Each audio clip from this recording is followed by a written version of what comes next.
বাইতুল মুকাররমের খতিব আব্দুল মালিক সাহেব থেকে ইলম নেওয়া যাবে কি? জি না, তার কাছ থেকে ইলম নেওয়া যাবে না।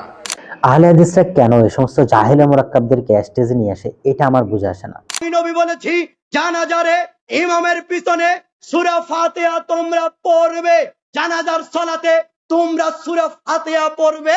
রাসূলুল্লাহ সাল্লাল্লাহু আলাইহি সাল্লাম জীবনে কখনো কোনো একদিন জানাজার নামাজে সূরা ফাতিহা পড়তে বলেছেন, এটা যদি প্রমাণ হয়ে যায় তাহলে আমি আহলে হাদিস হয়ে যাব। আসসালামু আলাইকুম ওয়া রাহমাতুল্লাহি ওয়া বারাকাতুহু। আলহামদুলিল্লাহ ওয়াহদা ওয়াসসালাতু ওয়াসসালামু আলা মান লা নাবিয়্যা বাদা, আম্মা বাদ। সম্মানিত দর্শক ও শ্রোতামণ্ডলী, আমরা আজকে দুইজন আহলে হাদিস বক্তার বক্তব্য পর্যালোচনা করব। সাধারণত সোশ্যাল মিডিয়া থেকে একটু দূরে আছি বা ভিডিও খুব কম তৈরি করছি, কিন্তু আহলে হাদিসদের সমস্ত ভণ্ডামি, এই সমস্ত আচরণগুলো দেখলে আসলে নিয়মিত ভিডিও তৈরি করতে মন চায়। যাই হোক, তো আহলে হাদিসের এক বক্তা আকবর বিন আবেদ নামক একজন জাহেলে মোরাক্কাব, সে বক্তব্য দিচ্ছে। তাকে প্রশ্ন করা হচ্ছে যে আব্দুল মালিক সাহেব থেকে এলেম নেওয়া যাবে কিনা। সে বলছে না, যাবে না। চলুন আমরা পর্যালোচনা করার পূর্বে একটু দেখে আসি তার ব্যক্তিগত এলেমের যোগ্যতা কতটুকু। আপনার শিক্ষাগত যোগ্যতা সম্পর্কে জানতে চাই। আমার শিক্ষাগত যোগ্যতা, আমি হলাম জেনারেল মানুষ, primary high school intermediate honours কেমিস্ট্রিতে নওগাঁ কলেজ থেকে। দেখতে পেলেন তার কোনো এলমি যোগ্যতাই নেই, সে মাদ্রাসায় পড়ে নাই। তো যে ব্যক্তি মাদ্রাসায় পড়ে নাই সে তো আলেম কে ভালো কে খারাপ সেটা চেনার মতো যোগ্যতা তার নেই। যেহেতু আলেম কে ভালো কে খারাপ, কে বড় আলেম, এটা চেনার মতো তার যোগ্যতাই হয় নাই, সেই শিক্ষাই তার মধ্যে নাই, তার থেকে ইচ্ছাইতে ভালো কমেন্টস আমরা আশা করতে পারি না। তো যে ব্যক্তি নিজে মাদ্রাসায় কখনো পড়ে নাই, কোরআন হাদিস দিয়ে আলোচনা করতে পারে না, বাংলা কিছু ছোটি বই পড়ে কিছু শাইখের বক্তব্য নকল করে বক্তব্য দেয়, তার থেকে ইলম নেওয়া যাবে কিনা এটা মূলত প্রশ্ন করা যায়। এবং তার ব্যাপারে তাদের এক শাইখের বক্তব্য শুনে আসেন, যেখানে মীর মজনু সাইফি সাহেব বলছে যে আকবর বিন আবেদ থেকে ইলম নেওয়া যাবে না। চলো তার বক্তব্যটা দেখি। আকবর বিন আবেদের কাছ থেকে ফতোয়া জিজ্ঞাসা করা এবং তার কাছে ফতোয়া চাওয়া হারাম। বলেন তো কেন? জানি না। সে জেনারেল শিক্ষিত এবং সে কেমিস্ট্রি পাস, মাদ্রাসায় পড়েছে, আলেম হয়েছে, হাদিসের সরা বুঝে, বিসমিল্লাহ তাকবীর করতে পারবে।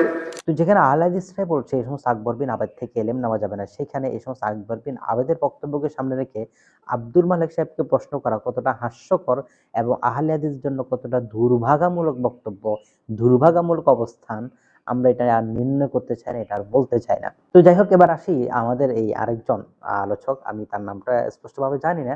সে প্রায় সময় একটু জোকার টাইপের বক্তব্য দিয়ে থাকে। তো সে বলছে রাসূলুল্লাহ সাল্লাল্লাহু আলাইহি ওয়াসাল্লাম নাকি জানাজার সালাতে সূরা ফাতিহা পড়তে বলেছেন।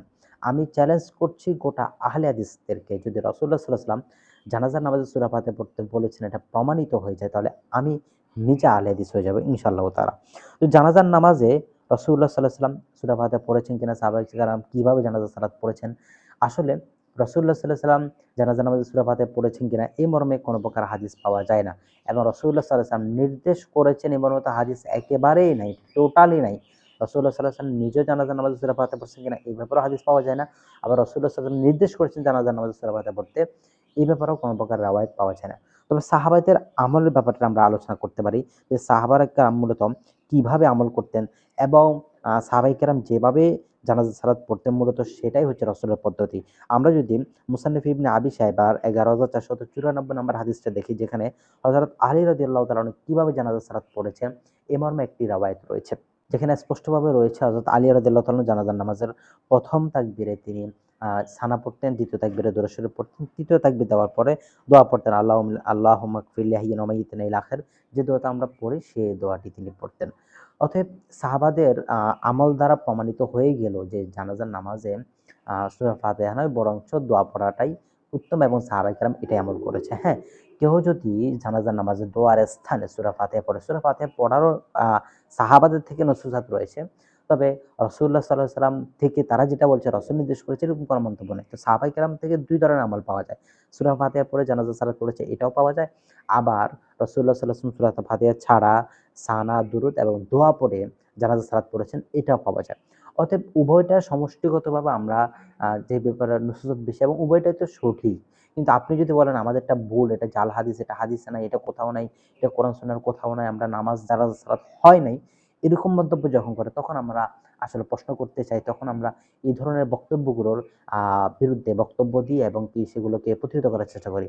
তো আশা করি বিষয়টা বুঝতে পারছেন যে জানাজার সালাতের মধ্যে সূরা ফাতিহা না পড়া যে পদ্ধতিতে আমরা সালাত পড়ি, এটার ব্যাপারে নসিহত রয়েছে মুসান্নিফ ইবনে আবি শাইবা থেকে আমরা হাদিস দেখালাম। তো আহলে হাদিসের যে প্রপাগান্ডা, যে ভণ্ডামি, সেটা দিন দিন আরো দেখতে পাবেন। তারা যে ফিতনা সৃষ্টি করে, তারা যে জায়গায় জায়গায় মানুষের মধ্যে দ্বন্দ্ব সৃষ্টি করে, সেটা দিন দিন আরো ক্লিয়ার হবে, আরো স্পষ্ট হবে। আশা করি ভিডিওটির মাধ্যমে ক্ষুদ্রতম কিছু ধারণা পেয়েছেন। আসসালামু আলাইকুম ওয়া রাহমাতুল্লাহ।